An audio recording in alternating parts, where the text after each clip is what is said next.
Vous pouvez prendre mon argent, monsieur. Tyler Brandt se retourna lentement, son visage encore exsangue, tandis que le lecteur de cartes clignotait à nouveau, refusé, en rouge écarlate. Vous êtes sérieux là, marmonna un homme 2 personnes derrière. Le type porte une montre qui coûte probablement plus cher que mon camion, mais il ne peut pas payer ses céréales. Une femme derrière lui gloussa en secouant vivement la tête. Ça doit être l'un de ces influenceurs qui fait semblant d'être fauché pour avoir des vues. Pathétique. Un autre adolescent rit et murmura, juste assez fort. Le type a l'air d'un vampire de Wall Street. Quoi? Pas de Wi-Fi pour votre portefeuille de crypto aujourd'hui? Le rire n'était pas cruel, mais il n'avait rien de bienveillant non plus. C'était le genre de rire qui blesse parce qu'il présume tout de vous, sans aucune curiosité pour la vérité. Tyler resta immobile, fixant l'écran de la caisse comme si cela pouvait changer d'avis. J'ai dit, répéta la petite fille plus fort cette fois, vous pouvez prendre mon argent. Des halètements, des reniflements, quelques gloussements. Oh mon Dieu, dit quelqu'un, maintenant, un enfant doit payer pour Monsieur Armani. Tyler se retourna, regardant enfin l'enfant. Elle ne lui arrivait pas plus haut que la hanche. Ses cheveux étaient tressés en 2 grosses nattes, et ses chaussures étaient éraflées par l'usage au terrain de jeu. Elle tendait le sac d'argent, de la petite monnaie, des billets froissés, comme si c'était un trésor. Et peut-être, pour elle, c'était le cas. Je ne peux pas prendre ça, dit-il doucement, plus secoué par la foule que par le moment. C'est à toi. Tu devrais le garder, Anna. Mais vous en avez besoin tout de suite, répondit-elle. Et ma maman dit que si quelqu'un est seul, on doit se tenir à côté de lui. C'est ce que font les bonnes personnes. Si vous vous sentez connecté à ce personnage, aimez cette vidéo et commentez d'où vous la regardez, car vous pourriez être surpris de trouver quelqu'un à proximité qui la regarde avec vous. Le silence s'installa dans la foule, mais seulement un instant. Ce gosse a plus de classe que lui, renifla un vieil homme. Tyler força un sourire, les yeux soudain vitreux. La caissière, une jeune femme aux tatouages estompés sur l'avant-bras, se déplaça inconfortablement, manifestement incertaine de ce qu'il fallait faire ensuite. « Voulez-vous que j'annule la commande, monsieur ?» demanda-t-elle. Tyler expira, ses épaules s'affaissant légèrement. Sa fierté lui faisait mal. Il devrait s'en aller, marmonner des excuses, peut-être même brandir sa carte d'identité, et reprendre le contrôle. Mais quelque chose dans le geste de la fille le retint en place comme une encre invisible. « Comment t'appelles-tu » demanda-t-il doucement. « Anna » dit-elle avec un sourire lumineux et intrépide. « Eh bien, Anna » répondit Tyler en s'accroupissant légèrement, « c'est la chose la plus gentille que quelqu'un m'ait faite depuis très longtemps. » Derrière eux, un adolescent gloussa. « Je parie que ce type a 5 Lamborghini et pas une seule carte de débit qui fonctionne. » Anna se retourna, fronçant les sourcils. « Il ne faut pas rire des gens quand ils sont à terre. Ce n'est pas courageux. » Quelques gloussements s'éteignirent. De l'autre bout du magasin, une voix appela « Anna, chérie, où t'es-tu enfuie ?» Une femme en blouse médicale bleu usée se précipita, les yeux écarquillés devant la scène. « J'espère qu'elle ne vous cause pas de problème, monsieur. » « Aucun problème, dit Tyler. En fait, elle vient de me sauver d'une grande honte. » La femme lui lança un regard long et curieux, puis regarda sa fille. « Que as-tu fait, ma puce ?»« Je lui ai donné mon argent d'urgence, » dit Anna d'un ton terre à accent grave terre. « Sa carte ne marchait pas et personne ne l'a aidé, alors je l'ai fait. » La mère cligna des yeux, puis regarda à nouveau Tyler. « Eh bien, ça, c'est tout Anna. » Elle hocha lentement la tête. « Vous allez bien, monsieur ?» Maintenant, oui. Ils commencèrent à s'éloigner, mais Tyler se surprit à faire un pas en avant. « Attendez. » Ils firent une pause. « Ça vous dérangerait si je vous remerciais tous les deux comme il se doit? Peut-être vous offrir un déjeuner ?» La mère avait l'air méfiante, mais pas dédaigneuse. « Nous n'avons pas l'habitude. » « Pas de pression, » interrompit Tyler. « C'est juste que... je n'ai pas été aidé comme ça depuis longtemps. Pas sans que quelqu'un ne veuille quelque chose en retour. » Il y eut un long silence. Puis la femme dit, « Il y a un endroit au bout de la rue, le Mavies Dîner. On y mange bien, et c'est très bon marché. » Tyler hocha la tête. « Je vous y retrouverai. » Alors qu'il s'éloignait, le poids du moment retomba sur ses épaules. Pas seulement l'embarras, mais la clarté. Le silence dans l'épicerie était différent maintenant, moins moqueur, plus confus. Tyler jeta un dernier coup d'œil au lecteur de cartes, refusé. Mais quelque chose d'autre avait été accepté, quelque chose qui n'avait rien à voir avec les banques ou les côtes de crédit. Dehors, le soleil de Géorgie frappait le parking. Tyler cligna des yeux vers le ciel bleu, puis monta dans son pick-up Chevy poussiéreux. Il ne partit pas tout de suite. Il resta assis là, pensant à Anna, aux gens qui avaient ri, et à une voix, jeune, féroce et inébranlable, coupant le bruit. Vous pouvez prendre mon argent, monsieur. Et dans cette phrase, il entendit autre chose. Tu comptes encore, même s'ils ne savent pas qui tu es. L'odeur de poulet frit et de haricots verts en conserve accueillit Tyler Brandt alors qu'il franchissait la porte moustiquaire d'un appartement au 2e étage de Rosewood Lane. Les escaliers craquèrent sous ses chaussures, et la peinture du couloir s'était écaillée dans les coins, révélant l'âge du bâtiment, mais l'endroit dégageait une chaleur indéniable. Anna avait monté les marches devant lui en sautillant, sa queue de cheval rebondissant alors qu'elle lui faisait signe de la suivre. Viens, ce n'est pas chic, mais c'est chez nous. Sa mère, Mara, marchait derrière lui, une main posée sur la sangle de son sac à main, visiblement hésitante, mais consentante. Vous êtes sûr que ça vous convient, monsieur Tyler? Juste Tyler, dit-il en offrant un petit sourire. Eh oui, j'apprécie l'invitation. Mara hocha lentement la tête. Eh bien, juste pour un petit moment. J'ai du travail à l'hôpital ce soir. L'appartement était petit mais bien rangé. Un canapé délavé, des coussins dépareillés, une table ronde avec seulement 3 chaises. Au mur, un calendrier dessiné à la main avec l'emploi du temps scolaire d'Anna et les quarts de nuit de Mara griffonnés au marqueur violet. Tyler se sentit ramener des décennies en arrière, dans des appartements exigus, des cuisines chaleureuses et des mères qui essayaient de joindre les deux bouts. Cela faisait longtemps qu'il n'avait pas été dans une maison qui semblait aussi réelle. « Asseyez-vous » ordonna Anna en désignant le canapé. « Vous aimez le root beer ?»« C'est tout ce que nous avons. » Tyler gloussa. « J'adore. » Elle fila dans la cuisine. Mara regarda sa fille partir, puis se tourna vers Tyler. « Vous n'êtes pas d'ici. »« Non, madame. J'ai grandi à 2 villes d'ici. Ça fait un moment que je ne suis pas revenu. Vous êtes juste en visite ?» Il hésita. Quelque chose comme ça. Mara l'étudia un instant, puis se dirigea elle-même vers la cuisine. Anna ressemble beaucoup à son père. Il voulait toujours aider tout le monde, même quand nous n'avions pas grand-chose. Il est parti? 5 ans maintenant. Accident de voiture en rentrant des urgences. Il était infirmier. Elle sortit 2 verres du placard, fit une pause, puis ajouta, « J'ai l'habitude de faire les choses seule. » Tyler hocha la tête, non par politesse, mais parce qu'il comprenait, plus qu'elle ne le savait probablement.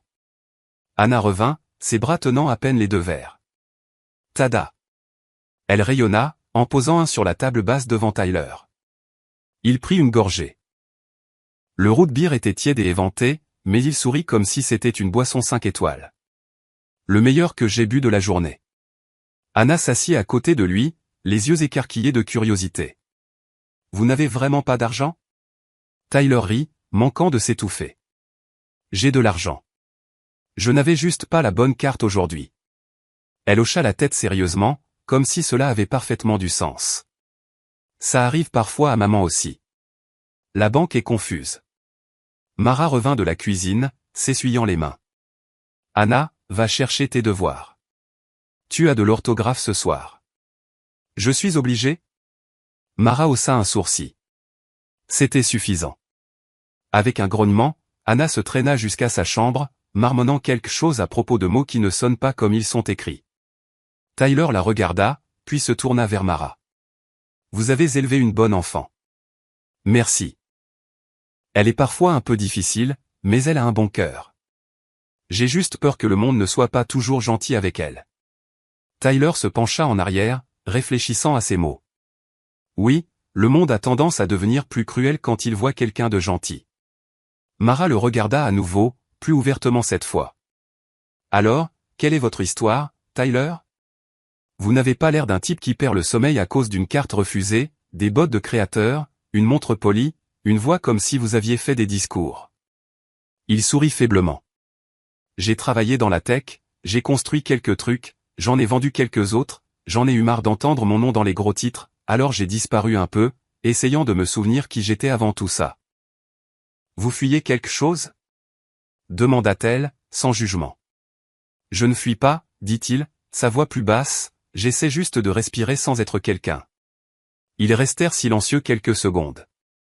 Puis Mara dit, eh bien, vous avez trouvé la bonne ville pour ça. Dawsonville ne se soucie pas de qui vous étiez. Elle se soucie de qui vous êtes quand quelqu'un a besoin d'aide pour déplacer un canapé ou réparer un toit. Tyler gloussa. Ça a l'air d'un échange équitable.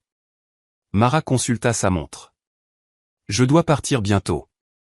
Quart de nuit à Saint-Jérôme-Est. Je peux vous y conduire? Vous n'êtes pas obligé. Je veux bien. Elle sembla vouloir argumenter, puis s'adoucit. D'accord. Merci. Ils se levèrent. Et tandis que Mara prenait son manteau, Anna sortit de sa chambre tenant une feuille de papier. Maman, Tyler peut-il m'aider avec l'orthographe? Mara regarda Tyler, amusée. Il s'agenouilla. Je vais essayer. Anna sourit. Éplée sérendipité. Tyler cligna des yeux. Tu es sûr que c'est la deuxième année? Elle gloussa. J'aime les grands mots. D'accord, dit-il. SERENDIPITE accent aigu, elle regarda le papier, puis lui. Waouh, vous êtes bon. Mara rit depuis l'embrasure de la porte. Vous deux, soyez sages. Je serai de retour au matin. Alors que Tyler la regardait partir, il sentit quelque chose bouger. Ce n'était pas dramatique, pas de grande révélation, pas d'émotion montante en fond sonore, juste une subtile fissure dans le mur de béton qu'il avait construit autour de lui. Il se tourna vers Anna, qui installait maintenant ses devoirs à table. Tu veux rester dîner demain? Demanda-t-elle sans lever les yeux. On fait des spaghettis. Tyler hésita, le réflexe familier de se retirer surgissant, mais il le ravala. J'aimerais bien, et il le pensait. Au lever du soleil le lendemain matin, la vidéo s'était répandue comme une traînée de poudre. Tyler Brandt, ancien magnate de la technologie et milliardaire fantôme, selon les médias, était désormais le visage de l'une des nouvelles tendances comiques d'Internet, le riche qui ne pouvait pas payer ses courses. Il n'avait même pas su que le clip existait avant d'avoir ouvert son téléphone devant des œufs froids et un café noir au restaurant d'en face du garage. La serveuse avait levé un sourcil en le voyant assis seul dans le coin, murmurant quelque chose au cuisinier derrière le passe. Puis vinrent les regards insistants de deux adolescents qui faisaient défiler leur téléphone quelques tables plus loin. « Yo, c'est pas le type », dit l'un d'eux, sans même essayer de chuchoter. Tyler ne broncha pas. Il savait déjà ce qu'il voyait, une vidéo granuleuse prise par un client ennuyé à l'épicerie d'Dawsonville. Son expression figée, le message, refusé, clignotant, la façon dont il regardait autour de lui, puis, humiliant, comment une petite fille lui avait tendu un sac d'argent comme s'il était un chien errant à nourrir. La légende disait, quand vos milliards ne marchent pas à la caisse. Billionnaire bleu. Une autre version montait la séquence en un clip de billets de Monopoly pleuvant avec un cirque en arrière-plan. Il avait déjà été célèbre, pas adoré, pas même admiré, juste visible.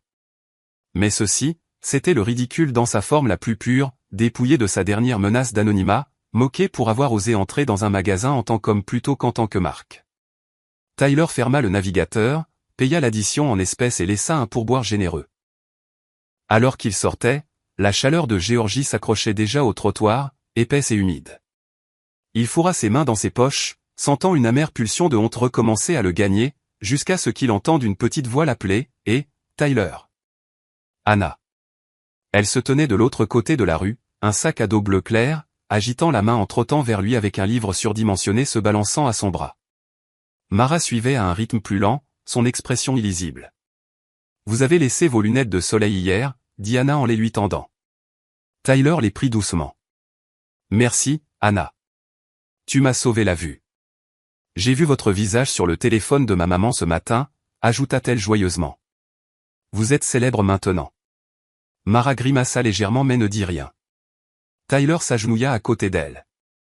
Parfois, être célèbre signifie juste que plus de gens rient quand on tombe. Anna fronça le nez. C'est bête.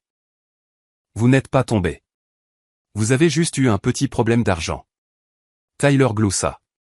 Tu rends ça moins tragique. Ce n'était pas tragique. C'était juste réel. Voilà, encore. Cette étrange stabilité en elle, comme si on ne lui avait pas encore appris à être gêné par l'honnêteté, ou peut-être l'avait-elle été et avait décidé de ne pas s'en soucier. Les gens vont continuer à parler, dit finalement Mara. Même ici, dans une petite ville comme celle-ci, les gens n'oublient pas quand quelque chose devient viral. Je m'en doutais, dit Tyler. Ce n'est pas la première fois que je suis la cible des plaisanteries. Mais maintenant vous êtes la cible dans leur cours, ajouta Mara. C'est différent quand ils pensent qu'ils possèdent l'histoire. Ils commencèrent à marcher dans la rue vers l'école d'Anna, passant devant la station-service du coin où un vieil homme fit une pause, remplissant son réservoir, pour lancer à Tyler un regard long et amusé. « Et, la carte fonctionne aujourd'hui » demanda-t-il avec un sourire. Tyler hocha poliment la tête. « J'espère. Vous devriez peut-être vérifier votre GoFundMe, dit l'homme en gloussant. J'entends dire qu'Internet a des blagues. » Tyler continua de marcher. Anna sautillait devant, fredonnant, apparemment inconsciente de la chaleur entourant son ami improbable. Mara jeta un coup d'œil de côté. « Vous êtes sûr d'être prêt pour ça ?» Dozonville est gentille, mais elle est aussi curieuse. « J'ai déjà été humilié devant des millions de personnes, » répondit Tyler, mais d'une certaine manière, cela me semble pire parce que c'est personnel maintenant. Il hocha la tête. Parce que c'est face à face. Ils s'arrêtèrent devant le portail de l'école. Des enfants inondèrent la cour de récréation. Anna se tourna et serra Tyler fort autour de la taille. Ne laissez pas les rieurs vous rendre triste. J'ai serré, dit-il, la gorge plus serrée qu'il ne s'y attendait. Mara esquissa un demi-sourire. Passez manger des spaghettis ce soir si vous êtes toujours courageux. J'apporterai du pain à l'ail, dit Tyler alors qu'elle disparaissait dans le bâtiment de l'école. Tyler se retourna et se dirigea vers son camion. Il ne le démarra pas tout de suite. Il resta assis là, regardant la ville s'éveiller. Au loin, il vit deux jeunes hommes le désigner depuis le parking d'une quincaillerie. L'un d'eux mima le geste de passer une carte de crédit et rit. Les mains de Tyler se crispèrent sur le volant.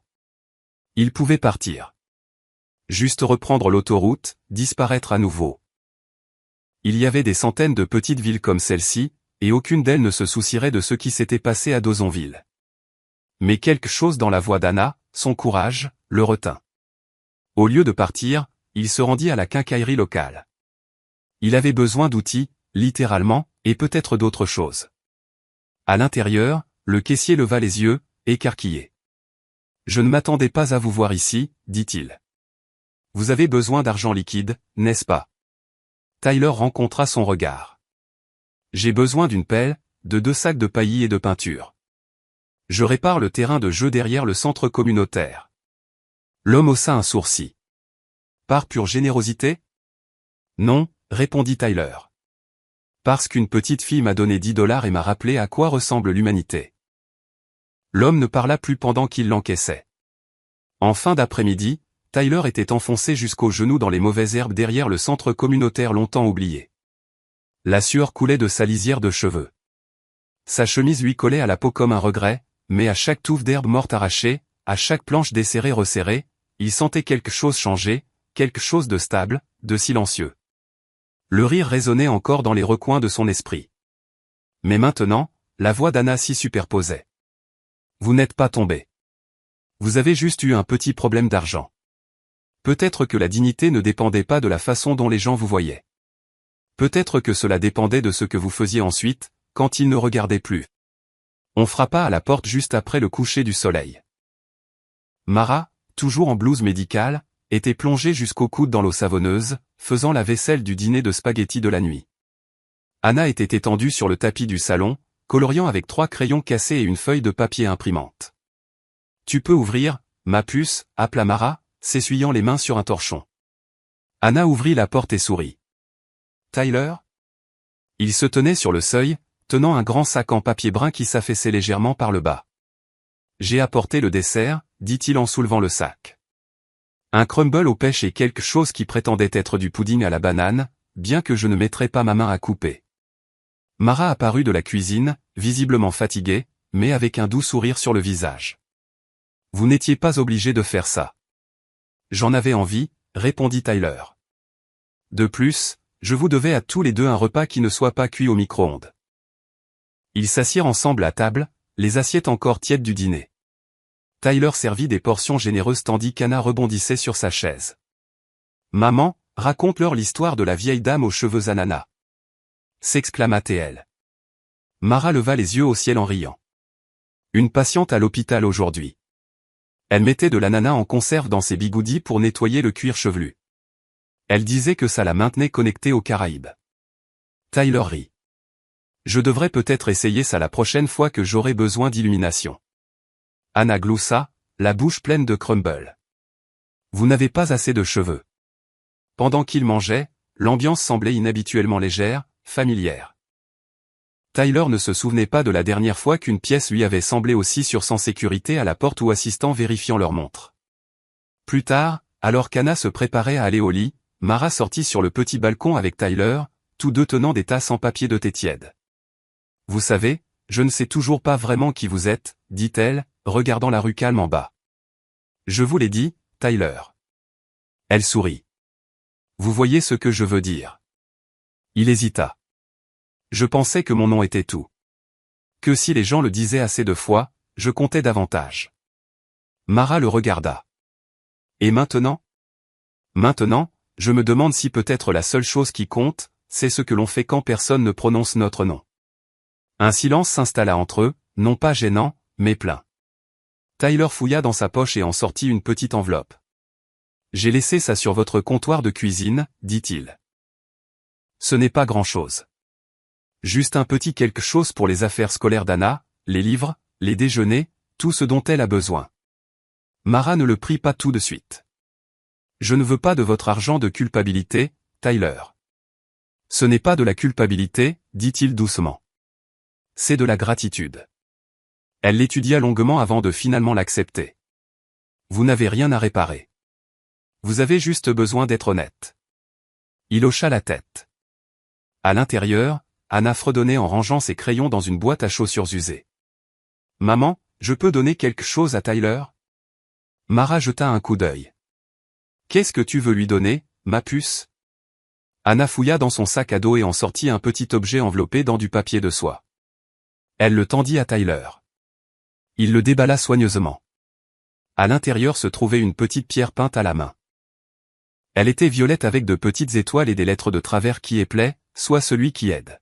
« Je l'ai faite en cours d'art, » dit Anna timidement. « Vous pouvez la garder dans votre poche pour vous souvenir d'aider même quand vous êtes triste. » Tyler déglutit difficilement. « Je la porterai partout. » Cette nuit-là, après s'être dit au revoir, Tyler retourna à son camion garé un peu plus loin.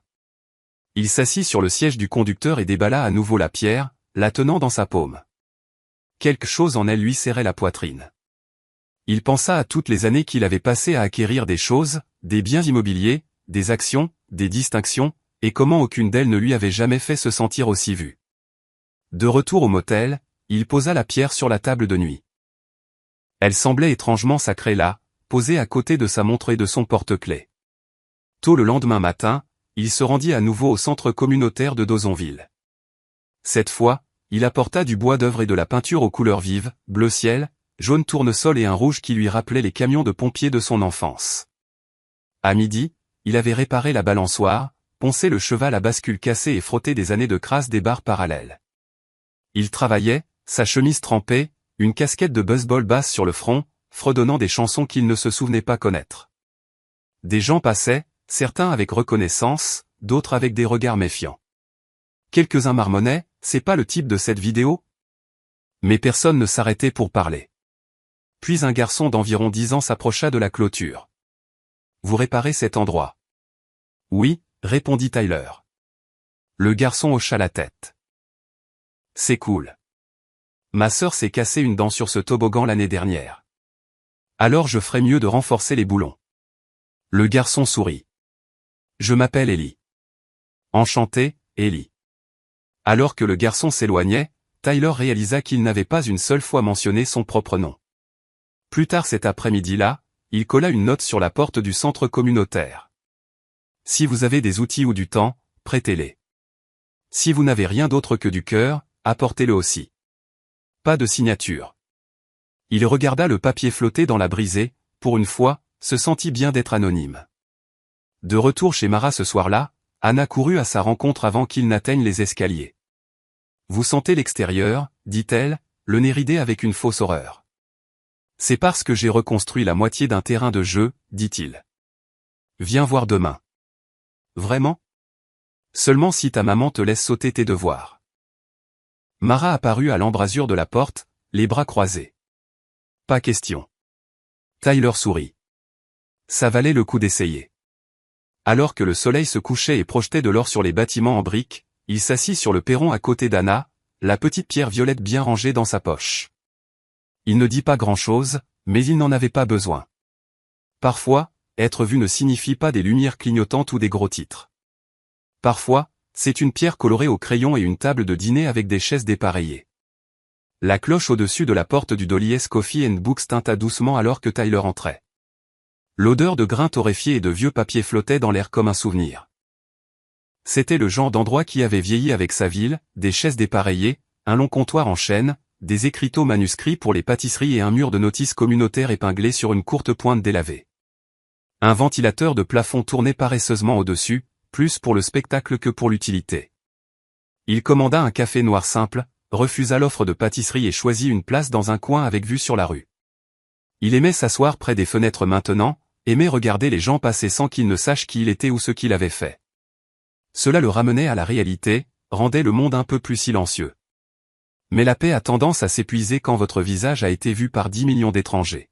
« Excusez-moi » dit une voix. « Vous êtes Tyler Brandt ?» Tyler leva lentement les yeux. La femme qui se tenait devant lui portait un blazer vert foncé, un carnet glissé sous le bras. Ses yeux étaient vifs, pas méchants, mais entraînés comme ceux de quelqu'un qui gagnait sa vie en observant ce que les autres manquaient. Il lui lança un regard mesuré. « Ça dépend de qui demande. » Abigail Tran. « Je suis journaliste, indépendante, principalement des histoires humaines. Je travaille sur un article vous concernant. » « Il n'y a rien à écrire, » répondit Tyler en prenant une lente gorgée de sa tasse. « Oh, je pense que si, » dit Abigail, tirant la chaise en face de lui sans attendre d'invitation. Le milliardaire qui a disparu, puis réapparaît dans une ville de Géorgie où il est publiquement humilié à la caisse et commence ensuite à réparer des terrains de jeu de ses propres mains. Ce n'est pas juste une nouvelle. C'est un récit. Je n'ai pas autorisé de récit. Vous ne pouvez pas vraiment contrôler les histoires une fois qu'elles ont quitté vos mains, dit-elle. Vous devriez le savoir mieux que quiconque. Tyler l'étudia, puis jeta un coup d'œil vers le comptoir. Dolly, la propriétaire âgée, faisait semblant d'essuyer la même tasse qu'elle essuyait depuis 10 minutes, clairement à l'écoute. Je ne suis pas intéressé par la publicité, dit Tyler d'un ton sec. Et je n'ai pas besoin d'un arc de rédemption écrit par quelqu'un qui ne me connaît pas, Abigail se pencha en avant. Je n'essaie pas de sauver votre image. J'essaie de comprendre votre vérité. Pourquoi maintenant? Pourquoi disparaître pendant 3 ans, puis revenir sans l'empire, sans les costumes, sans l'argent? Du moins, là où ça compte. Tyler posa sa tasse, sa voix calme, mais toujours tendue. Je suis venu ici pour trouver quelque chose que j'avais perdu. C'est tout. Et je n'ai demandé à personne de me filmer, de se moquer de moi ou d'écrire sur moi. C'est vrai, dit-elle. Mais quand vous êtes entré dans cette épicerie avec des bottes sur mesure et une carte de débit expirée, vous êtes entré dans un miroir. Les gens se sont vus, fauchés, brisés, essayant d'avoir l'air bien, et ils ont ri parce que c'était plus facile que de pleurer. Cela piqua. Il ne le montra pas, j'ai rencontré une petite fille nommée Anna, continua Abigail. Elle a dit à son professeur que vous étiez son ami, que vous répariez son parc. Les yeux de Tyler se plissèrent légèrement. Vous lui avez parlé? Je suis méticuleuse, dit-elle, puis s'adoucit. Elle a dit, il porte une pierre violette dans sa poche. Ça l'aide à se souvenir d'être bon. Il ne répondit pas. Abigail se rassit, son ton moins agressif. Maintenant, laissez-moi raconter l'histoire à votre façon. Pas d'angle, pas de gros titres, juste la vérité.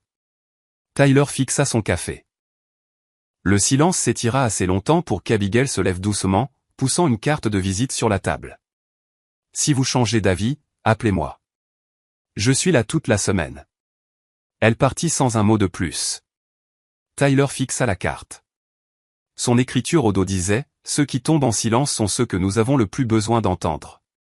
Dehors, Le ciel s'était assombri. Il laissa quelques billets sur la table, salua Dolly d'un signe de tête et sortit dans la rue. Il ne rentra pas chez lui. Au lieu de cela, il roula jusqu'à la limite de la ville, au cimetière sur la colline. Il l'avait déjà dépassé, mais ne s'était jamais arrêté. Ce soir-là, il le fit. Le gravier crissa sous ses bottes alors qu'il parcourait les rangées de pierres tombales, lisant des noms qu'il ne connaissait pas. Il y avait une petite parcelle de tombes d'enfants, des anges et des ours en peluche sculptés dans le marbre. Il fit une pause, puis s'assit sur un banc sous un vieil orme. Pour la première fois depuis des années, Tyler laissa son esprit divaguer vers les salles de conseil, vers les conférences de presse, vers le jour où les marchés avaient tourné et où son nom avait été traîné dans la boue. Vers le partenaire qui l'avait trahi, les investisseurs qui lui avaient tourné le dos, les gros titres qui ne demandaient pas les faits. Le silence après le crash, épais, total, puis vers Anna, vers sa main tendue, vers la pierre violette. Un bruit derrière lui brisa le silence. Ellie, le garçon du terrain de jeu, se tenait près du chemin, tenant une lampe de poche.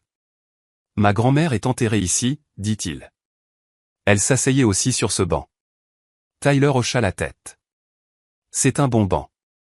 Vous allez bien? Tyler regarda le garçon, l'honnêteté brute dans ses yeux. Oui, je réfléchis juste. Ma grand-mère disait que trop penser rend triste si on ne fait pas attention. Tyler sourit. Elle semble sage. Elle l'était. Elle faisait de la confiture qui avait le goût de câlin. Ils restèrent assis tranquillement quelques instants. Puis Ellie demanda, pourquoi les gens sont méchants en ligne? Parce que c'est plus facile de jeter des pierres quand personne ne connaît ton nom, répondit Tyler. Le garçon hocha la tête solennellement. Mais vous réparez des choses. C'est cool. J'essaie. Vous devriez parler à l'école, ajouta Ellie.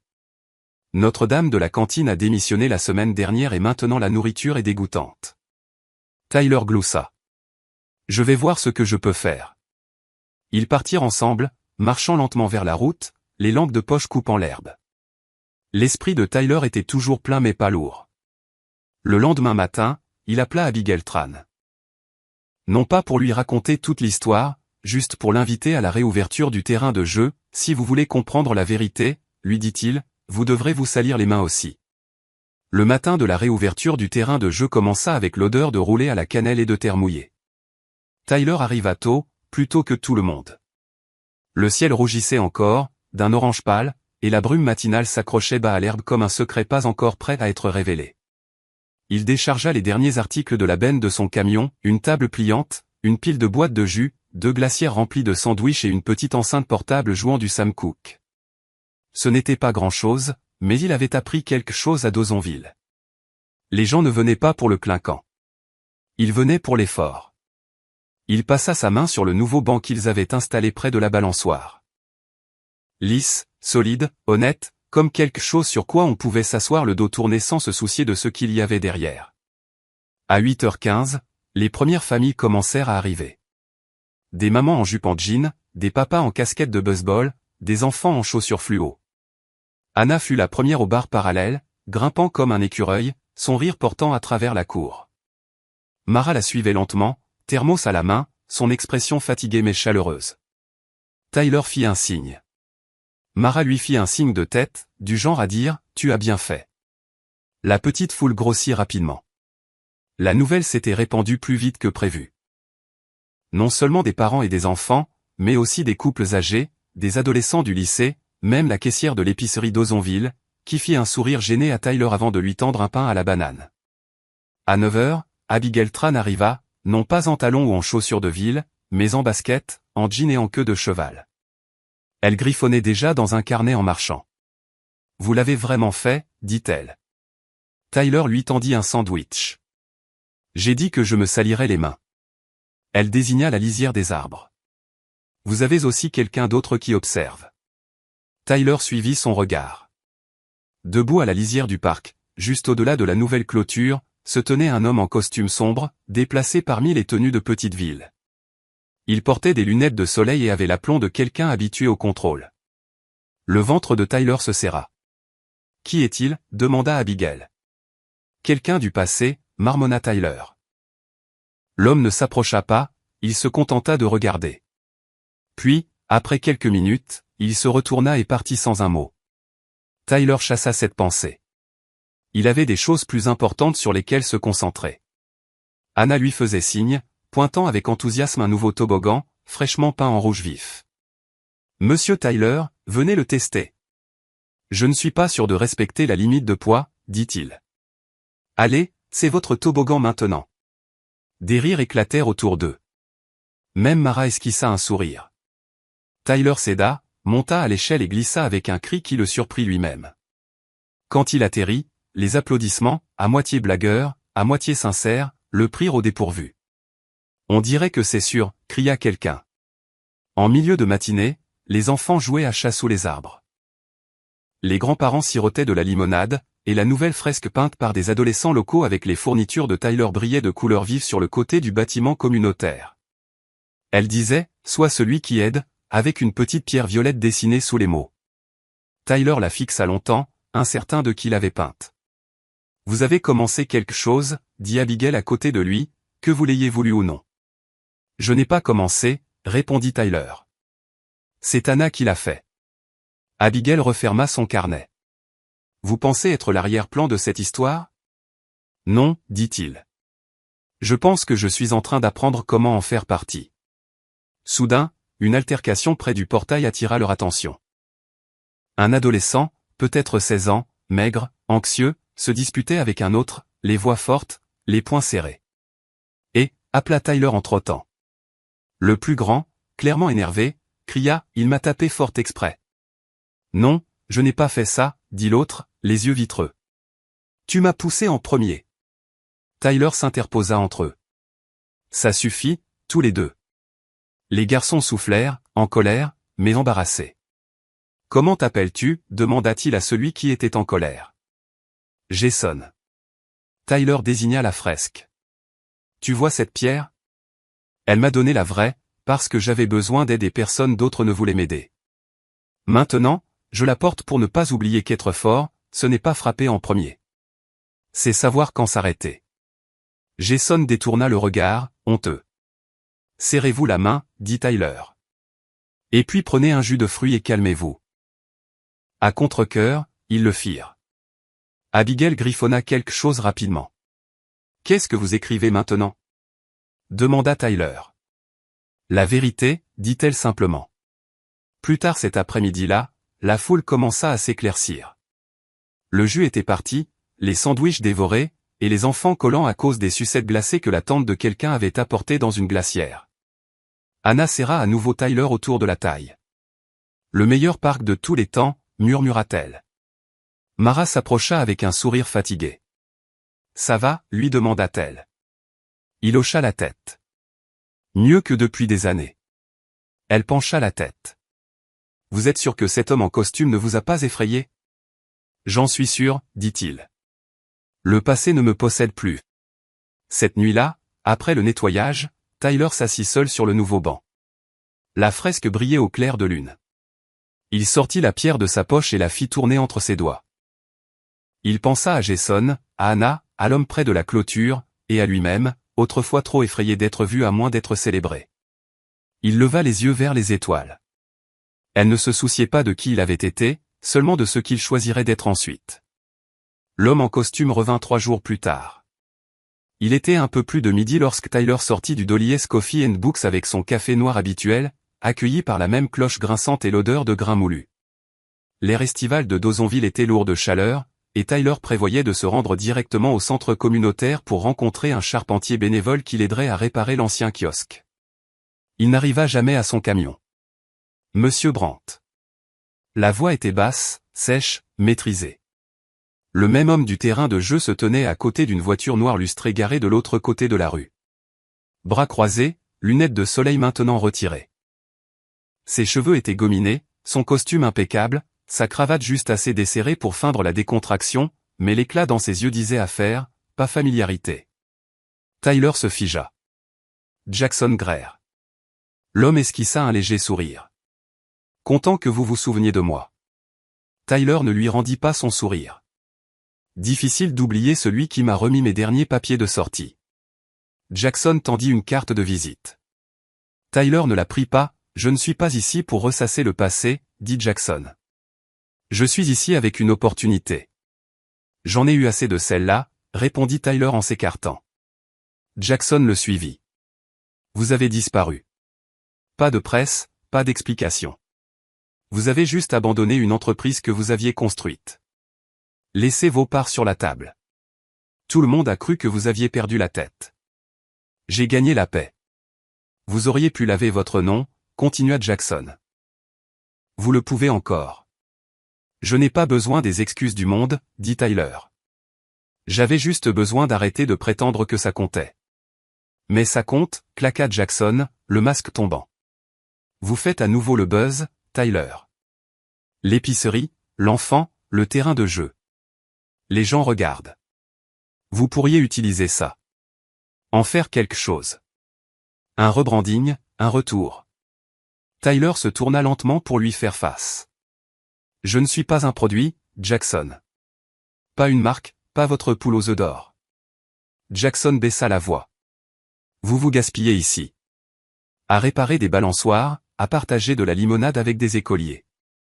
Vous étiez un leader. Vous avez changé des industries. J'ai aussi écrasé des gens sous des délais et ignoré le dernier message vocal de ma mère parce que je concluais une affaire. Cela frappa fort.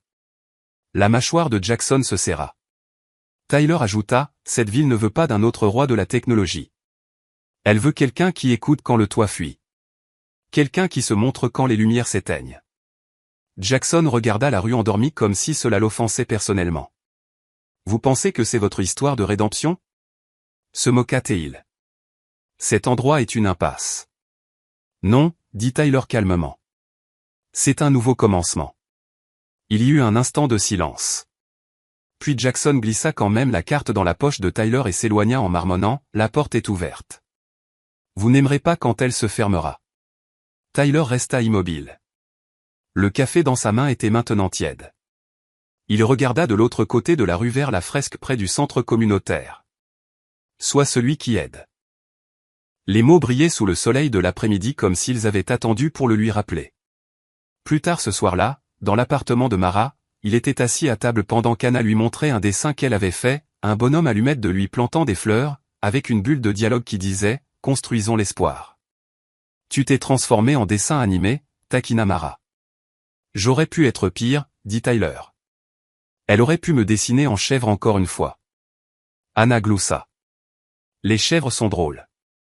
Pendant qu'il mangeait, Tyler jeta un coup d'œil à la fenêtre. Le monde extérieur semblait petit, proche et sûr. Et pourtant, son esprit bourdonnait sous le poids des mots de Jackson. Mara le remarqua. Tu es silencieux ce soir. Je réfléchis juste, dit Tyler. Elle posa sa fourchette. Tu vas me dire ce qui te préoccupe vraiment, ou allons-nous jouer à ce jeu de milliardaire mystérieux pour toujours? Il soupira.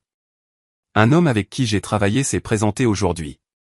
Il veut que je revienne, que je lave mon nom, que je récupère tout ce que j'ai abandonné. Mara ne réagit pas immédiatement. Elle s'essuya la bouche, puis demanda, est-ce que tu le veux? Je ne sais pas, avoua-t-il. Je pensais être parti pour de bonnes raisons, mais maintenant, j'ai l'impression que le passé essaie de me tirer en arrière, et peut-être que je n'ai pas autant changé que je le pense. Tu as changé, dit-elle simplement. Comment le sais-tu? Parce que le Tyler qui est arrivé fauché et embarrassé dans une épicerie n'a pas fui. Il est resté. Et celui qui est assis ici à manger des spaghettis avec une mère célibataire et son enfant bavard? Ce n'est pas l'homme des gros titres. Tyler déglutit. Et si je pars, et si je retourne à cette vie? Mara haussa les épaules. Alors c'est ta décision. Mais sache ceci, Anna te voit comme plus qu'un homme qui a perdu une carte de crédit. Elle te voit comme quelqu'un qui s'est montré quand personne d'autre ne l'a fait. Cela ne disparaît pas juste parce que tu signes un nouveau contrat. Anna intervint, la bouche pleine. On ne peut pas réparer les choses si on vole toujours en jet. Tyler gloussa. C'est dans la Bible? C'est dans ma tête, dit-elle fièrement. Cette nuit-là, après que la vaisselle fut faite et qu'Anna fut couchée, Tyler se tint à la fenêtre, fixant la rue sombre. Il sortit la carte de visite de Jackson de sa poche et la tint au-dessus de la flamme d'une bougie que Mara avait laissée allumer sur le comptoir. Les bords s'enroulèrent lentement. Puis, soudain, tout s'enflamma. Tyler la laissa tomber dans l'évier et la regarda se consumer en cendres. Il n'avait pas besoin d'un autre empire. Il avait besoin d'un but, et il l'avait trouvé ici à Dawsonville, dans les terrains de jeu et les pierres violettes, dans les secondes chances non télévisées, mais vécues. À la fin de la semaine, Dawsonville bourdonnait à nouveau, mais pas de rire cette fois. Quelque chose bougeait, un murmure invisible sous les rues calmes et le bavardage des cafés. Tyler le sentit avant de l'entendre. La façon dont les gens faisaient une pause au milieu d'une conversation quand ils passaient. La façon dont le sourire de Dolly faiblissait légèrement quand elle lui tendait sa tasse. Même Mara semblait plus prudente, comme si elle attendait une tempête. Cela commença par un titre, non pas un titre criard de tabloïd, mais quelque chose de plus discret, de plus insidieux. Un blog de l'industrie technologique, plus connu pour les rumeurs que pour les faits, publia un court article intitulé « Le milliardaire caché, que fait vraiment Tyler Brand dans une petite ville de Géorgie ?» Il était rempli de spéculations, de sources anonymes, de suggestions que les efforts de Tyler pour le terrain de jeu étaient une couverture pour quelque chose d'autre, quelque chose de louche. Que peut-être il n'avait pas quitté le monde de la technologie proprement, que peut-être le modeste retour n'était qu'un coup de pub déguisé. Le lundi, le journal local l'avait repris, puis un segment de radio, puis une chaîne YouTube gérée par un type dans un sous-sol portant des lunettes de soleil à l'intérieur. Il ne fallut pas longtemps pour que les gens commencent à regarder Tyler différemment. La fresque du terrain de jeu fut dégradée le mardi soir. Quelqu'un avait gribouillé sur « Soit celui qui aide » avec un grossier signe $ et les mots « Faux sauveur ». Quand Tyler le vit le lendemain matin, il resta immobile longtemps, le soleil se levant derrière lui. Abigail Tran arriva quelques instants plus tard, essoufflée. « J'ai entendu, dit-elle. Je suis venu dès que j'ai vu la photo en ligne. » Tyler ne dit rien. Il fixa juste la peinture rouge qui coulait sur le mur comme une blessure. « Je sais que ce n'était pas vous, dit-elle doucement. Quiconque a été ici ces dernières semaines le sait. Mais tout le monde n'a pas été ici, répondit Tyler doucement. Et ceux qui regardent en ligne, ils croient ce qui les divertit, pas ce qui est vrai. Mara les rejoignit, les bras croisés, le visage dur. Lâche. Ils n'ont même pas pu le dire en face. Les gens ont peur quand leurs illusions sont menacées, dit Abigail. Surtout l'illusion que les hommes riches ne peuvent pas changer. Anna arriva un instant plus tard, s'arrêtant net en voyant la fresque. Son visage s'affaissa. Qui a fait ça? Tyler s'agenouilla à côté d'elle. Quelqu'un qui est confus. Anna fronça les sourcils. Mais vous êtes un aide. Non, il sourit faiblement. Cela ne veut pas dire que tout le monde le voit ainsi. Eh bien, moi, si, dit-elle farouchement. Et mes amis aussi. Elle fit demi-tour et marcha vers le bâtiment de l'école, la tête haute. Cet après-midi-là, Tyler emprunta des fournitures au centre communautaire, peinture, pinceau, échelle, et se tint devant la fresque, prêt à réparer ce qui avait été brisé. Mais il ne la peignit pas lui-même. Au lieu de cela, il invita d'autres personnes. Des adultes se présentèrent, des adolescents avec des kits d'art, des parents avec leurs tout-petits, des anciens combattants à la main calleuse. Même le garçon du terrain de jeu, Ellie, apporta un petit plateau d'aquarelle. Ensemble, ils repeignirent la fresque. Non seulement la restaurèrent, mais l'élargirent. Autour des mots originaux, ils ajoutèrent des fleurs vives, des étoiles, de petites empreintes de mains de toutes les couleurs. Ils peignirent un pont au-dessus de la pierre violette et de petits bonshommes tenant la main en dessous. Au-dessus de tout, ils ajoutèrent un nouveau texte en lettres blanches audacieuses, la vérité survit toujours au bruit. Tyler recula, les mains éclaboussées de peinture, le cœur plus lourd que d'habitude. Abigail s'approcha tranquillement.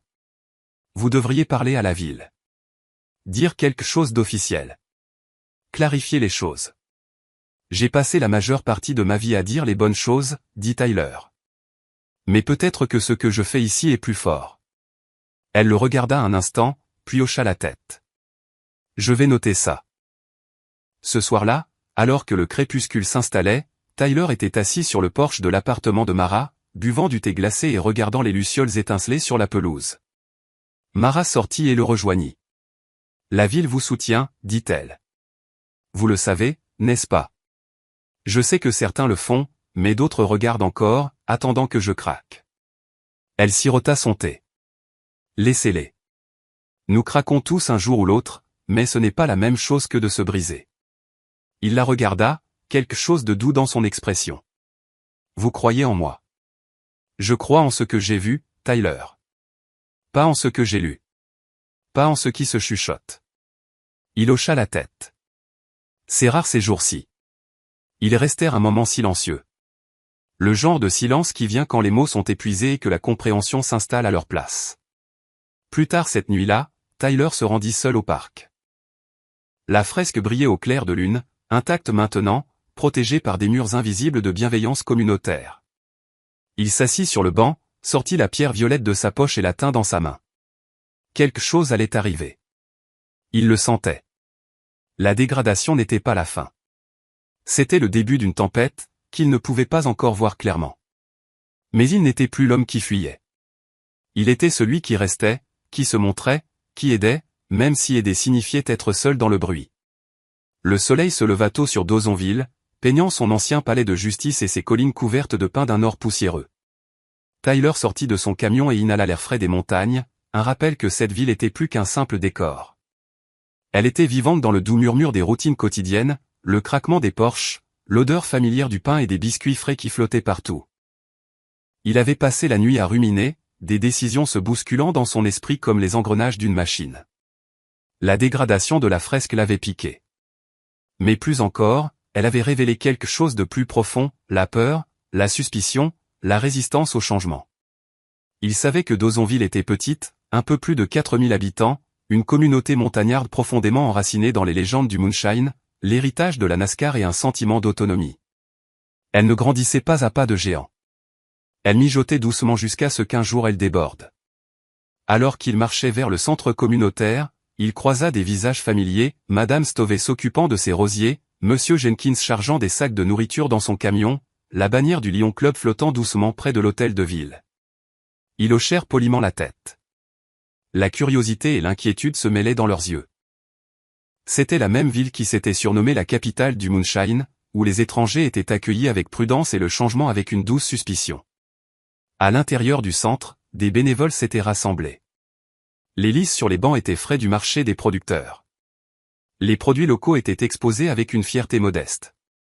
Tyler les salua, offrant du café, des sourires chaleureux, une gratitude silencieuse. Le bavardage devint doux lorsque les gens mentionnèrent la fresque, les murmures de ce qui avait été dit en ligne. À 9 heures, le maire Walden, John Walden, entré en fonction quelques mois auparavant, entra dans la salle, flanqué des membres du conseil municipal et des anciens. Pendant un bref instant, Tyler craignit qu'on ne lui dise de continuer ses bonnes actions discrètement, à l'abri des regards. Mais au lieu de cela, le maire leva la main. Cette communauté doit exprimer sa propre vérité, dit-il, la voix ferme. Nous soutenons ceux qui construisent, pas ceux qui démolissent. Un léger applaudissement se propagea dans la pièce. Le cœur de Tyler battit la chamade. Non pas à cause des éloges, mais parce que ce moment ne le concernait pas. Il s'agissait de la ville défendant ce en quoi elle croyait, l'unité, la gentillesse, la lente justice de l'action partagée. Abigail Tran se glissa à côté de lui aussi. Elle avait écouté plus tôt, son stylo en suspens au milieu d'un gribouillis, puis l'avait laissé tomber sur le carnet. Il lui offrit un léger sourire, pas besoin de mots. Puis la porte s'ouvrit alors que l'enseignant d'art du lycée entrait avec une poignée d'élèves, leurs doigts tachés de peinture et leurs sourires timides, preuve d'un travail acharné. Ils déroulèrent une nouvelle affiche de conception de fresques alternatives, pleine de scènes locales, les chutes d'Amicalola dévalant des falaises boisées, d'anciennes silhouettes de course le long de Thunder Road, des enfants sous un arc-en-ciel tendant la main vers les mots, soit celui qui aide. La vérité survit au bruit. Les jeunes parlèrent doucement mais avec force, expliquant comment ils voulaient montrer le vrai visage de Dawsonville, non pas la caricature peinte en ligne, mais quelque chose d'enraciné. Les montagnes, les légendes du moonshine, le passage vers un présent plus bienveillant. Tyler écouta. Il se sentit revivre. Plus tard devant, il rejoignit les élèves pour finaliser les plans, pots de peinture, pinceaux, cônes de sécurité. Il distribua des bocaux d'eau, hocha la tête d'encouragement. À midi, Mara et Anna apparurent. Les yeux d'Anna prirent en compte le travail. Puis Tyler, sans un mot, elle tendit la main pour la prendre. Vous leur avez montré comment, dit-elle. Tyler déglutit. Un groupe d'habitants plus âgés arriva également. Certains retraités qui s'étaient installés ici récemment, faisant partie de l'afflux qui façonnait la nouvelle ère de Dawsonville. D'autres qui avaient vécu des décennies de jours tranquilles. Ils s'approchèrent un par un pour présenter leurs excuses, faire de petits dons, ou simplement un signe de réconciliation. Sur leur visage, Tyler vit quelque chose de plus ancien que le pardon, la reconnaissance. L'après-midi s'écoula avec la peinture. Ellie, son nouvel ami du terrain de jeu, aida à appliquer des traînées jaune beurre autour de l'arc-en-ciel. Une grand-mère oiseau regardait, son parapluie la protégeant du soleil, son arrosoir immobile à ses pieds. À 17 heures, la fresque était terminée, nouvelle, brillante, vivante et en plusieurs couches. Pas parfaite, mais honnête. Tyler recula, essoufflé, éclaboussé de peinture, satisfait. Abigail prit une dernière photo. C'est l'histoire, dit-elle. Oui, répondit Tyler. C'est l'histoire. Ce soir-là, les habitants se sont réunis au Glen Wallace Park, un endroit où les familles pique-niquaient et les groupes de bluegrass jouaient sous les pins. Ils ont apporté des tartes faites maison, de la limonade, des rires. Tyler se tenait à côté d'Anna et Mara alors que le soleil se couchait, réchauffant leurs visages. Le maire Walden s'éclaircit la gorge. Que cela nous rappelle qu'à Dawsonville, nous ne laissons pas les rumeurs nous définir. Nous laissons la gentillesse parler. La foule a applaudi. Tyler pensa à la pierre violette dans sa poche, un symbole silencieux du souvenir. Il la pressa une fois de plus, puis la laissa reposer là, un cœur battant régulièrement dans sa paume. Car dans les os de la ville, ses histoires, ses chants, ses habitants, il avait trouvé quelque chose qui valait la peine de rester. Et cette fois, il savait pourquoi il était chez lui. Le lendemain matin, le calme ne tint pas. Tyler se réveilla au bourdonnement incessant de son téléphone vibrant sur la table de nuit. Le soleil n'avait même pas encore franchi les collines. Il se retourna, groggy, et répondit sans vérifier l'identifiant de l'appelant.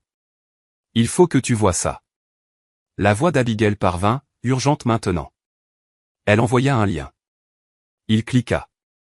Son cœur se serra. Une vidéo circulait en ligne, des images granuleuses d'une caméra de sécurité prise la nuit précédant la dégradation de la fresque originale. Elle montrait un homme, capuche relevée, bombe de peinture à la main, mais la vidéo était délibérément éditée. Juste assez d'images étaient coupées et recadrées pour le faire ressembler à Tyler. La légende disait, la vérité sur le nouveau sauveur de Dawsonville pris en flagrant délit. La publication avait déjà des milliers de partages, des milliers de commentaires, la plupart de personnes n'ayant jamais mis les pieds à Dawsonville, mais certains, de manière inquiétante, étaient des noms locaux que Tyler reconnaissait, des gens avec qui il avait partagé un café, ri, travaillé côte à côte. Il sentit le sol se dérober sous lui. En moins d'une heure, il était au Dolly's Coffee and Books. La chaleur habituelle de la pièce manquait. Dolly elle-même leva les yeux de derrière le comptoir, le visage pâle. « Je sais que ce n'est pas vrai, » dit-elle rapidement, comme pour se rassurer. Mais les gens posent des questions. Tyler hocha lentement la tête. « Je vais arranger ça. » Il sortit juste au moment où Mara s'arrêtait. Anna descendit du côté passager, mais Tyler sentait que quelque chose n'allait pas. Mara ne souriait pas. Sa mâchoire était tendue. « Vous l'avez vu, dit-il. »« Oui, répondit-elle. Je sais aussi que ces images sont des ordures. » Anna lui prit la main, murmurant, « Ne t'inquiète pas. J'ai dit aux enfants à l'école que c'était un mensonge. » Tyler força un sourire, bien que son estomac se tordît. « Merci, ma puce. » Mais les choses empirèrent. À midi, une foule s'était rassemblée devant le centre communautaire. Pas une foule en colère, mais pas amicale non plus, des hommes locaux en jeans usés et bottes de travail, des femmes aux bras croisés, serrant leur téléphone, des murmures de déception, de doute. Ils n'étaient pas venus l'écouter. Ils étaient venus voir ce qu'il ferait. Tyler s'avança. « Je sais ce qui circule, » commença-t-il.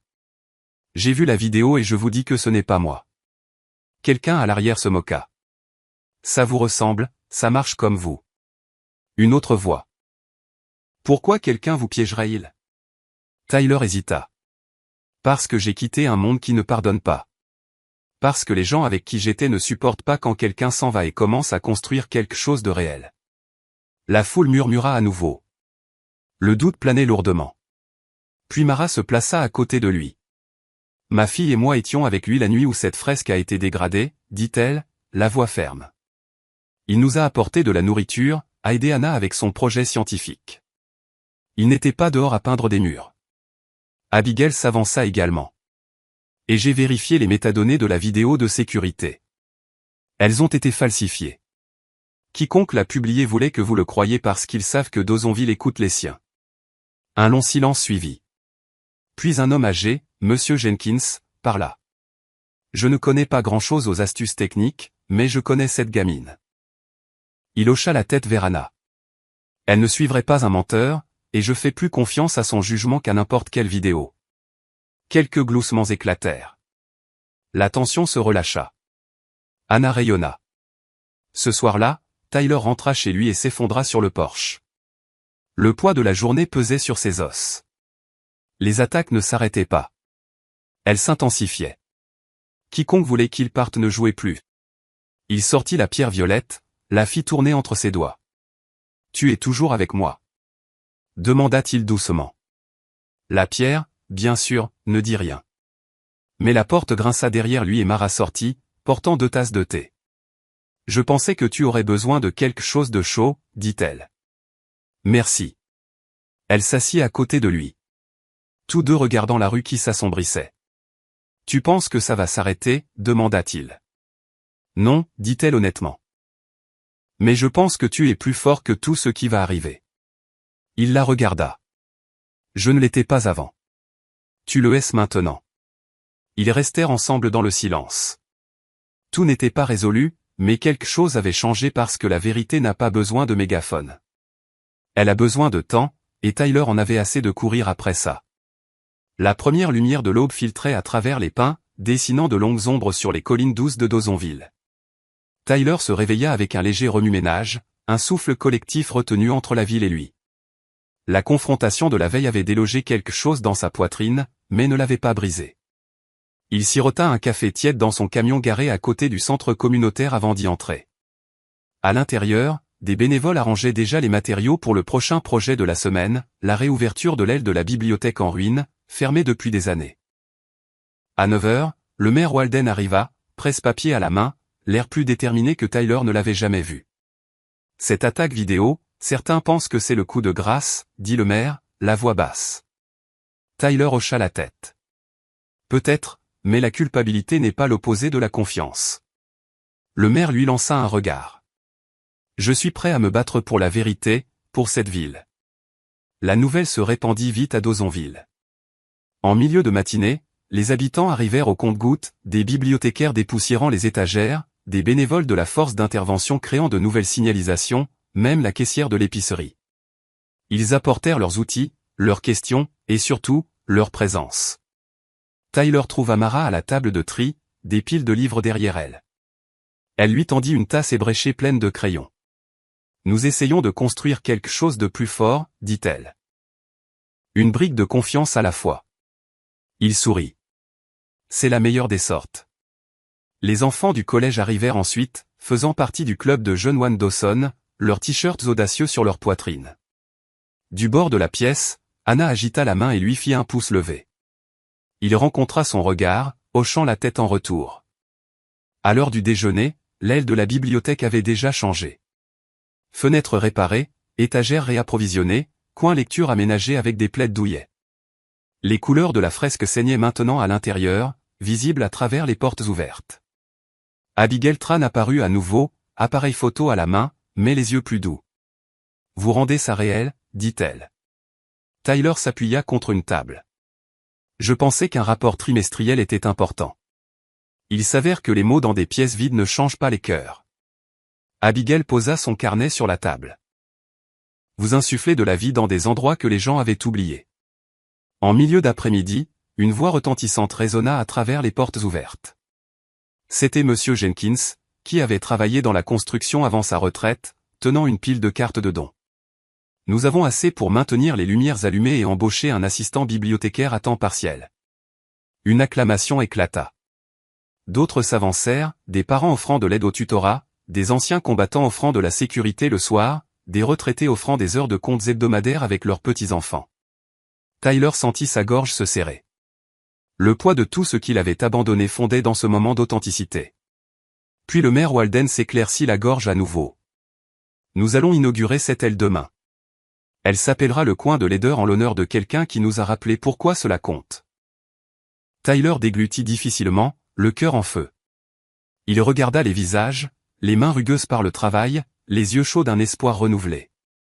Ce soir-là, Tyler se tenait dehors sous les pins imposants près du centre communautaire. La brise portait l'odeur du cèdre, la promesse d'une pluie à venir.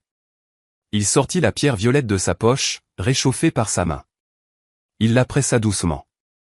Mara le rejoignit silencieusement. Après un moment, elle dit « Il croit maintenant ». Tyler hocha la tête. Il voit maintenant. Elle rencontra son regard. C'est tout ce que nous voulons tous. Il pensa aux chiffres, à la population de la ville oscillant un peu plus de 4000 habitants, majoritairement blancs et traditionnels dans leurs valeurs. Il pensa à quel point sa présence avait été frappante et difficile. Mais maintenant, lentement, les tissus de la confiance se retissaient, renforcés par l'action plutôt que par la supposition. Au bord du ciel qui s'assombrissait, des lucioles s'allumèrent, de minuscules étincelles, presque invisibles, mais indubitables. Tyler remit la pierre dans sa poche et inspira profondément. Il ne reconstruisait pas un empire. Il aidait à reconstruire une communauté. Et cette fois, le changement était aussi silencieux et régulier que le déroulement des saisons. Le soleil de début d'après-midi filtrait à travers les grands pins, projetant des ombres mouchetées sur l'aile de la bibliothèque récemment revitalisée. Familles, enseignants, anciens de la ville et bénévoles s'étaient rassemblés dans la cour juste après l'entrée. Des chaises pliantes étaient disposées en rangées nettes et un simple pupitre en bois se tenait prêt, orné d'une bannière faite maison qui disait « Le coin de laideur ». Dédicace aujourd'hui. Tyler se tenait près de l'arrière, les mains dans les poches, regardant la foule s'installer. Anna était assise à côté de Mara au premier rang, ses jambes se balançant, l'excitation illuminant son visage. Le cœur de Tyler se gonfla en la voyant là, la fille dont le petit geste avait tout déclenché. Le maire Walden s'approcha du microphone.